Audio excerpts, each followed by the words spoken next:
Two women, two cities, two lives lost in the fog of uncertainty. Tonight, we explore the stories of Ellen Akers and Sneha and Philip, and the questions that still remain. The disappearance of Sneha and Philip. September 10th, 2001, a quiet Monday evening in Lower Manhattan. Most people were heading home, preparing for another busy week in the city that never sleeps, but for one woman, it was the last time she would ever be seen. This is the chilling story of Sneha and Philip, a 31-year-old physician who vanished without a trace just one night before the deadliest terrorist attack in U.S. history. Sneha and Philip was brilliant. A doctor, originally from India, raised in upstate New York. She lived in Lower Manhattan with her husband Ron Lieberman, also a doctor. Friends and family described her as strong-willed, independent, and compassionate. But like many stories that turn dark, her life wasn't without complexity. On the afternoon of September 10th, 2001, Sneha went shopping alone at a department store near her apartment. Surveillance footage confirmed she bought clothes, lingerie, and shoes, items that were later never found in her apartment. That's the last confirmed sighting of her. That night, she didn't return home. The next morning, September 11th, Ron left for work early, assuming Sneha had come home late and was sleeping.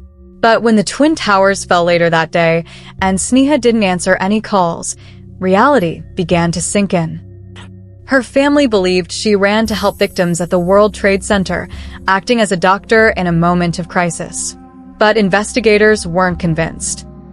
Police found no record of her entering the WTC complex, and her name wasn't on any list of victims or responders. Instead, authorities suggested something darker. They theorized that Sneha may have met with foul play the night before, potentially involving drugs, alcohol, or someone she met while out. Her personal life became the center of the investigation. Every night out, every argument with Ron, every detail was dissected. But no matter what theory you believe, one thing remains: Sneha vanished, and the chaos of 9/11 may have buried the truth forever. In 2004, her family fought to have her officially listed as a 9/11 victim. After years of legal battles, her name was added to the memorial. But that hasn't silenced the questions. Was Sneha truly a victim of the attack, a hero rushing to help? Or was her disappearance a perfect crime, hidden beneath the smoke and rubble of one of history's darkest days? Sometimes, a tragedy doesn't erase the mystery, it deepens it. What really happened to Sneha and Philip? Let me know your theory in the comments, and if you want more unsolved cases like this, don't forget to subscribe. It was a warm spring evening in 1981. The kind of Florida night where the salty breeze from the ocean drifts in through open windows. In Ormond Beach, a quiet coastal community just north of Daytona, a 15-year-old girl named Ellen Akers stepped into a 7-Eleven convenience store on Atlantic Avenue. She was there to visit her mother, who was working the night shift. Ellen asked her mother for a few dollars to go see a movie that evening. Her mother handed her the money without hesitation, probably expecting her daughter to return home later that night, safe and sound. But Ellen would never come home. That brief moment in the store would become the last confirmed sighting of her, ever.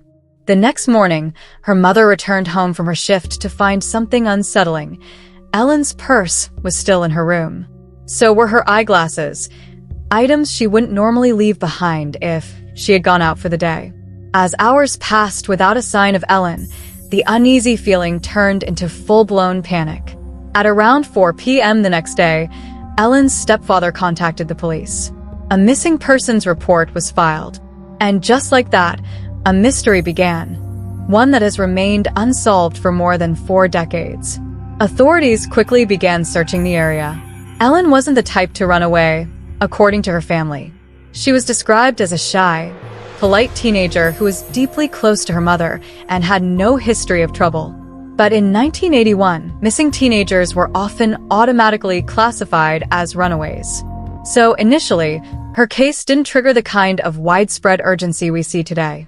Flyers were posted, friends were interviewed, Leads trickled in, but nothing concrete ever surfaced. No witnesses could definitively say they saw Ellen after she left the 7-Eleven. No one knew if she ever made it to the movie theater. And no physical evidence, no clothing, no personal items, no trace, was ever recovered. As the days turned into weeks, and the weeks into months, the town of Ormond Beach began to move on. But Ellen's family couldn't. Her disappearance hung over them like a shadow. What happened to Ellen Akers that night? Did she accept a ride from someone she knew? Was she abducted by a stranger? Did something happen on her way to the theater? Ellen's case grew colder with each passing year, but her family never gave up hope. Her mother, in particular, remained a tireless advocate for answers, keeping Ellen's memory alive and continuing to speak to investigators and the media in the hope that someone, somewhere, might remember something. Several theories have been considered over the years. One is that Ellen may have been abducted shortly after leaving the 7-Eleven, either lured or forced into a vehicle. It's possible she was a victim of an opportunistic predator, as the early 1980s saw a sharp rise in cases involving serial offenders across Florida and beyond. Another possibility is that someone she trusted may have harmed her, someone who knew her route, her habits, and took advantage of her trust. There were no signs of struggle, and no witnesses reported hearing or seeing anything suspicious. That silence only deepened the mystery. Today, Ellen Akers would be 59 years old. Decades have passed and Ormond Beach has changed. But her face, frozen in time at age 15, remains on missing persons posters, in databases, and in the hearts of those who loved her. Authorities now believe Ellen is likely deceased, but her case remains open. She's listed in the National Center for Missing and Exploited Children database, and her story is preserved in cold case archives.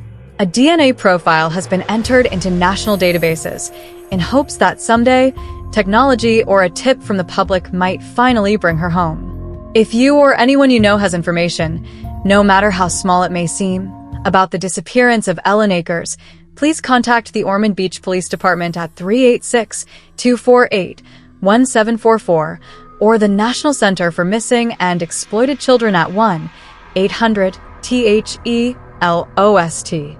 Ellen Akers, missing since April 18, 1981. Never forgotten. Because sometimes, it only takes one person to come forward, to speak up, and finally bring the answers a family has waited so long to hear. And if you want more unsolved cases like this, don't forget to subscribe.